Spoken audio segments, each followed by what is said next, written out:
자, 일단 제 영상을 봐오신 분들이라면 제 채널의 영상이 스타크래프트로 도배가 되는 건 아실 거예요. 물론 스타크래프트를 좋아하긴 하지만 저에겐 또 잊을 수 없는 게임이 있죠. 바로 병과 제도를 처음으로 도입한 역사적인 FPS 게임 팀 포트리스 2입니다. 이 게임은 단 9가지 병과로 플레이 스타일을 자유자재로 바꾸죠. 이런 각계만의 병과들을 하나씩 파헤쳐보는 시간, 병과 집중 탐구. 첫 번째는 팀4에서 첫 번째 역할군인 스카웃을 탐구해보겠습니다. 일단 이 집중 탐구를 시작하기 전에 이 집중 탐구가 팀4를 오래 해오신 분들이라면 부담 없이 볼 수 있고 새로 시작하는 분들에게는 좋은 팁이 될 수 있도록 바랍니다. 그럼 시작하겠습니다. 메이드 인 헤븐. 자, 일단 공식 설정부터 알아봅시다. 본명은 제레미의 출신지는 미국 보스턴 매사추세츠주라고 하는데 여러분들 이게 궁금한 게 아니잖아요. 그죠? 저도 그래요. 이런 시덥잖은 얘기는 넘어가고 스카웃의 특성과 운영법, 무기 같은 거에 대해서 알아봅시다. 스카웃은 팀4에서 이동속도가 133%로 가장 빠른 병과입니다. 스카웃 다음으로 빠른 병과가 메딕과 스파이로 이 둘의 이동속도는 109%이니 어느 정도일지는 대충 예상이 가시죠. 그리고 체력은 125로 엔지니어, 스파이, 스나이퍼와 함께 가장 약한 계열에 속합니다.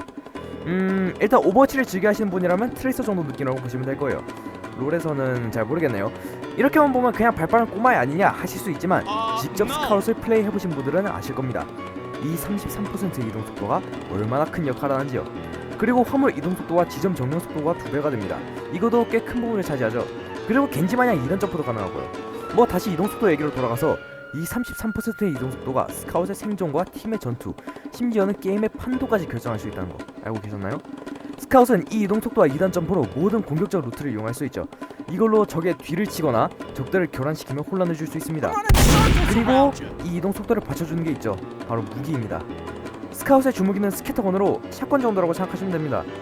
자, 일단 스캐터건부터 살펴봅시다. 적의 뒤를 칠 때 근접자는 거의 불가피하죠. 그런 상황에서 스캐터건은 엄청난 위력을 발휘합니다. 근접전에서는 헤비의 미니건과 파이로의 화염방사기급의 위력을 내죠. 보통 샷건이 다 그렇지만요. 하지만 스카웃은 다르죠. 빠른 이동속도와 샷건이 합쳐지면 엄청난 시너지를 냅니다. 빨라서 맞추기도 힘든데 받는 데미지는 엄청나죠. 대부분의 병과를 두 방에 보내버릴 수 있는 엄청난 데미지를 가집니다. 이런 스캐터건과 속도를 활용하는 능력이 합쳐지면 그때 비로소 스카웃의 진가가 발휘되기 시작하는 거죠. 자, 스캐터건의 이점 알아보고 보조 무기와 근접 무기로 넘어갑시다. 스카웃의 보조 무기는 권총인데 얘는 별거 없으니 넘어갑시다.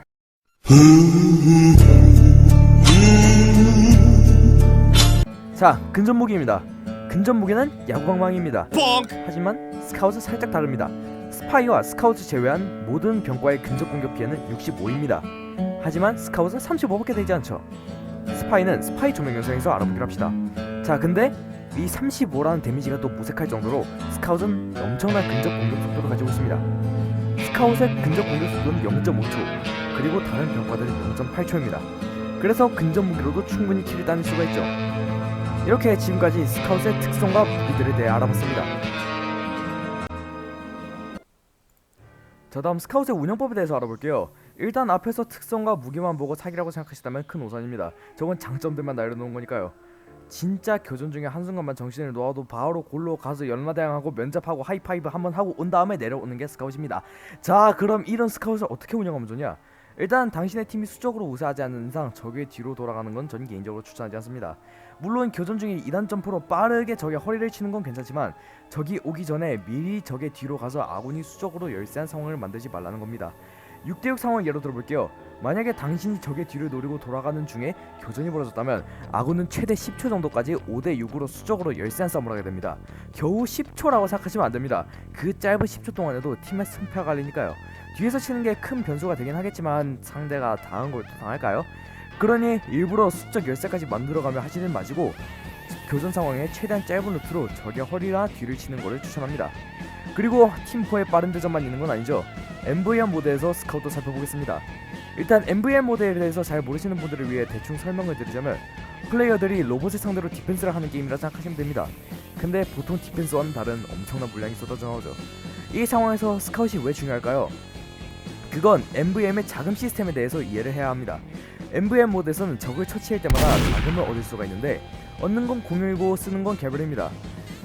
한마디로 간단히 정리하자면 스카웃 혼자 자금을 3,000원을 모았다고 해도 그걸 다 개별로 쓴다는 거죠. 헤비 혼자 3,000원을 썼다고 해서 다른 플레이어들의 돈이 사라지는 게 아니란 겁니다. 그럼 이 모든 걸 종합해봤을 때 자금 획득은 굉장히 중요한 일인데 이걸 이동속도가 가장 빠른 스카웃이 한다면 그렇게 효과적인 게 없겠죠. 그래서 MVM 매치에 들어가면 대부분 스카웃이 한 명씩 있는 걸 확인할 수 있습니다. 자, 그리고 스카웃이 취약한 부분을 알려드릴게요. 위에서 이미 체력은 언급을 했죠. 그런데도 약점과 단점은 있습니다. 첫 번째로 엔지니어의 센트리건에 극도로 취약합니다. 센트리건은 피해를 받으면 그 피해만큼 넉백이 생기는데 심지어 데미지도 강하죠. 그런데 스카웃의 주무기는 스캐터건이라고 말씀드렸습니다. 가까이에 있어야 화력이 나오는데 데미지도 강하고 넉백까지 생기는 센트리건을 상대하기에는 스카웃이 많이 불리하다는 거죠.